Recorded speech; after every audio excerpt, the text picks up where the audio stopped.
achat manga du mois d'août et quoi dire, j'ai encore craqué. On va commencer avec les séries que j'ai continuées et il y a du très lourd. La première série que j'ai continuée au mois d'août, c'est de Fable. J'ai acheté du tome 12 au tome 19. C'est une série que j'adore. Je m'étais arrêté au tome 11 à la fin d'un gros arc où en fait on va suivre notre personnage principal qui s'appelle de Fable, qui est un tueur à gages de renommée. Il fait tellement bien son travail qu'il va devoir se mettre au vert pendant un an et vivre une vie normale, chose qu'il n'a pas l'habitude parce qu'en fait depuis tout jeune, lui il connaît que l'assassinat. Du coup, vivre une vie simple pour lui, c'est quelque chose de nouveau. C'est très drôle. J'adore le personnage principal de Fable. J'aime aussi la fille qui va jouer sa fausse sœur.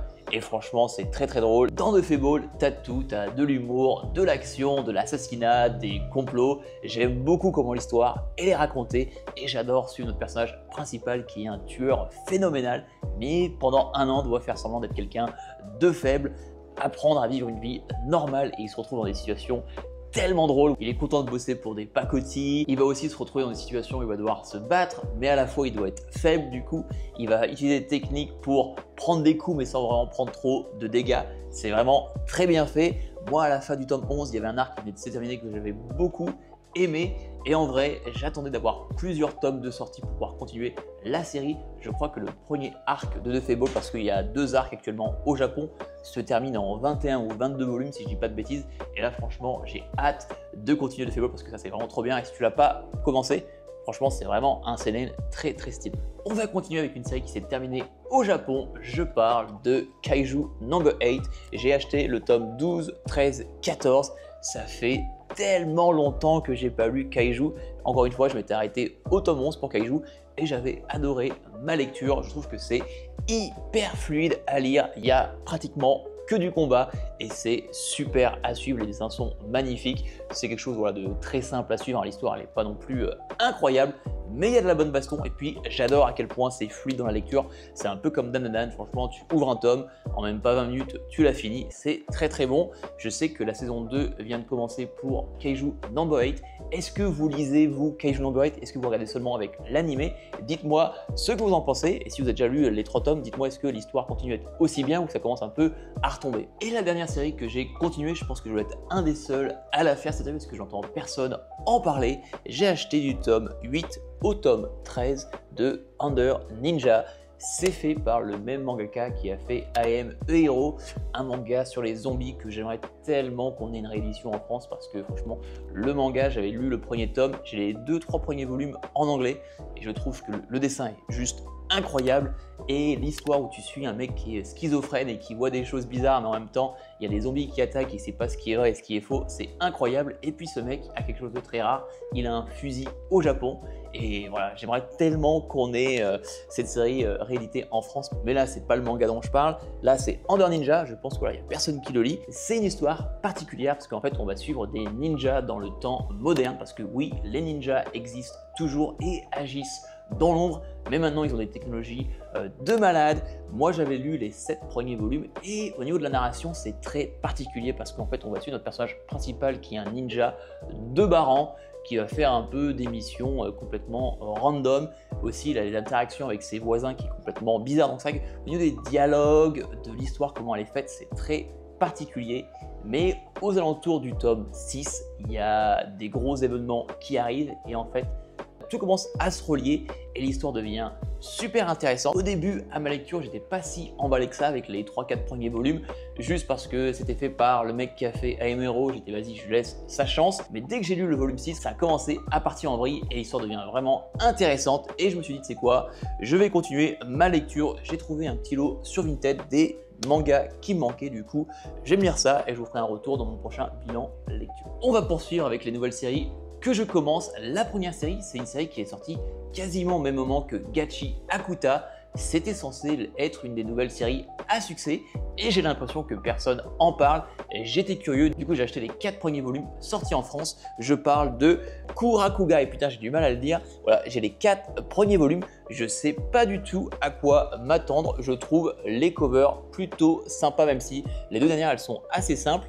Je ne connais pas du tout l'histoire, mais c'est vrai que c'est un manga qui me faisait de l'œil parce que voilà, il était vraiment annoncé comme le prochain manga à succès et je vois que personne en parle, donc je me dis peut-être que moi je vais le lire et en faire la propagande si j'aime. Dites-moi si vous avez déjà lu le manga, est-ce que vous en pensez? Est-ce que c'est bien? Est-ce que c'est pas bien? Dites-le moi dans les commentaires. L'autre série que j'ai commencé, c'est à cause de vous, parce que je vous ai demandé des recommandations de mangas de zombies et j'en ai eu plusieurs et je me suis laissé tenter par une. Je me suis acheté les 15 premiers volumes de The 100 Bucket List of the Dead. Alors faut savoir que j'avais déjà commencé le manga avec son animé il y a maintenant 2 ans de ça. J'avais trouvé l'animé vraiment bon avec une animation de malade et le générique était complètement ouf et j'avais pas continué. Et je sais pas si vous le savez, mais The 100 Bucket List of the Dead, c'est fait par le même mangaka qui a fait Alice in Borderland.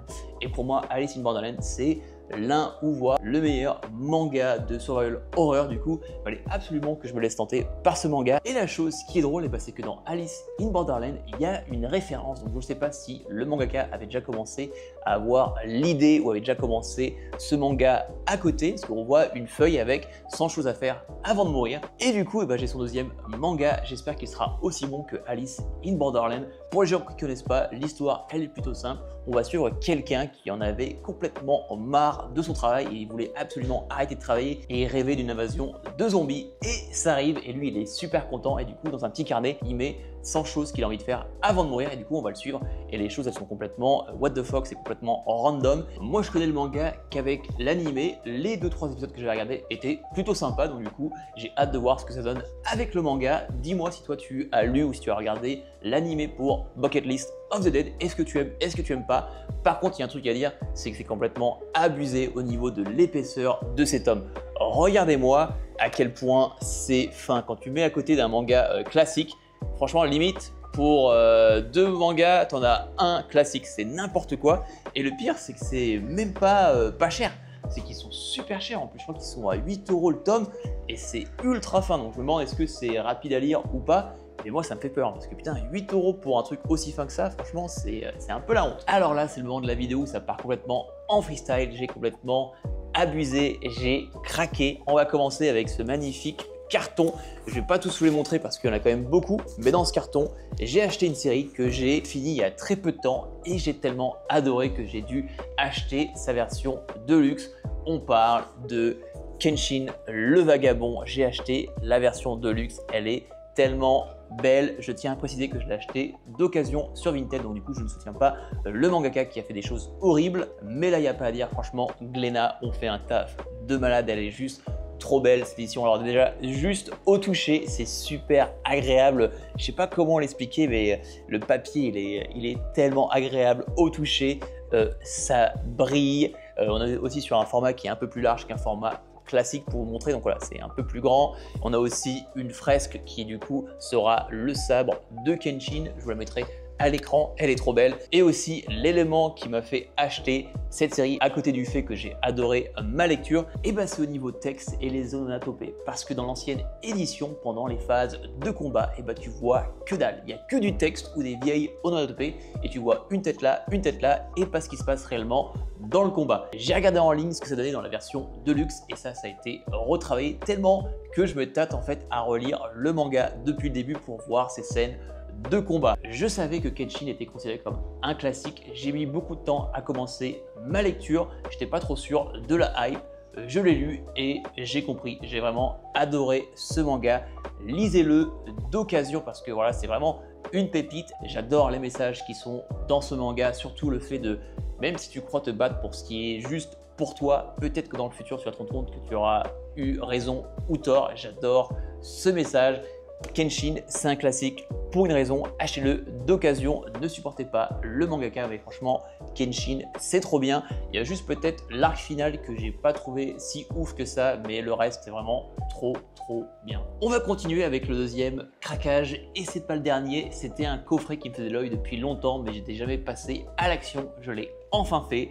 J'ai acheté le coffret de Akira. Alors Akira, j'ai seulement vu le film que j'adore et j'étais toujours curieux de savoir comment était le manga parce que je sais que le film adapte même pas un volume ou un volume et demi. Le coffret était trop beau, pendant un moment c'était dur à le trouver, maintenant je l'ai trouvé, je l'ai acheté et j'ai hâte de le lire. Alors dans le coffret déjà, j'adore comme il s'ouvre là sur le côté, c'est vraiment trop bien.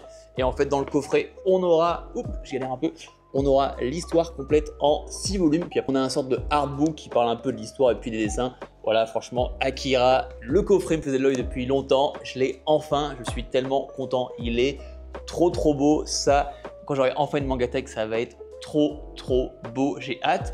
Dites-moi dans les commentaires si vous avez lu le manga Akira, ce que vous en pensez. Est-ce que c'est bien? Est-ce que c'est pas bien? Moi, je suis un fan de SF et je pense que je vais kiffer ma lecture. Et pour le dernier craquage, on va passer sur un plan de vue différent. Il y a ce carton qui est énorme. Qu'est-ce qu'il peut y avoir dans ce carton? Vous avez parlé qu'il y avait 2 grosses séries que je voulais absolument avoir. Au début, on avait 3. Il y avait Gintama gelé. Maintenant, il en reste 2. Les 2 sont Hippo et Jojo. Vous pensez qu'il y a quoi là-dedans? Est-ce que c'est Jojo? Est-ce que c'est Hippo? 3, 2, 1. On va parler de Jojo. J'ai acheté sur Vinted un lot de l'intégrale de ce qui est paru en France actuellement de Jojo. J'ai tellement hâte de repartir dans ma lecture et ma découverte de Jojo. Actuellement, je n'ai fait la série qu'avec l'animé. J'ai vu les 3 premières parties. La partie 2 pour moi est la meilleure partie jusqu'à présent. Stardust Crusader qui est la partie 3, je ne suis pas vraiment trop fan, elle est trop longue, trop répétitif. Mais je savais que les dessins de Araki sont incroyables.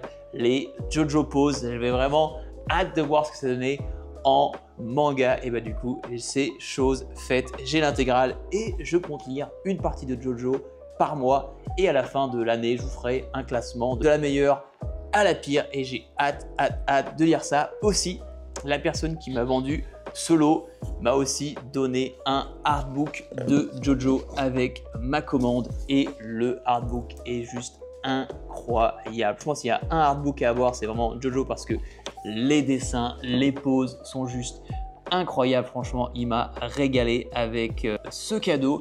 Et aussi, à côté de ça, j'ai fait une affaire. J'ai réussi à trouver sur le site La Fnac, des fois, il y a des revendeurs. Et j'ai réussi à trouver le tome 25 collector de Jojo Lion pour moins cher que le prix de neuf. Et tu vas te dire, mais pourquoi tu as acheté ça? Et ben en fait, dans ce tome collector, tu as le tome 25 de Jojo Lion, mais le plus important, tu as ceci. Et en fait, ceci, ce sont des sortes de petits stands acryliques, voire marque-page. Et en fait, ça te sert pour séparer les différentes parties de Jojo dans ta mangatech. Et ça, franchement, je trouve ça trop stylé. Quand j'aurai ma mangatech, et bah ça, je les mettrai entre chaque partie de Jojo et ça sera vraiment trop stylé. Si tu es un fan de Jojo, dis-moi dans les commentaires ta partie préférée. Pour le moment, moi, c'est la partie 2. Mais comme je l'ai dit, chaque mois, je vais lire une nouvelle partie et je vous ferai une petite vidéo tier list sur les parties de Jojo. Et comme d'hab, pour terminer les vidéos achat manga, on va parler de comics et de BD. J'en ai acheté plusieurs sans réellement savoir leurs histoires. C'est juste des recommandations que j'ai vues sur internet. J'en ai lu une sur les 4 qui était d'ailleurs très bien. Mais on va commencer avec les trucs que j'ai pas encore lus. On va commencer avec PTSD du label 619. Je crois que je vais acheter toutes les BD, tous les comics du label 619 parce que à chaque fois c'est des bonnes lectures. Alors là, je crois que c'est sur une tireuse d'élite qui revient de la guerre et qui souffre de PTSD. Apparemment, c'est très bien. Mais du coup, je verrai ça après ma lecture.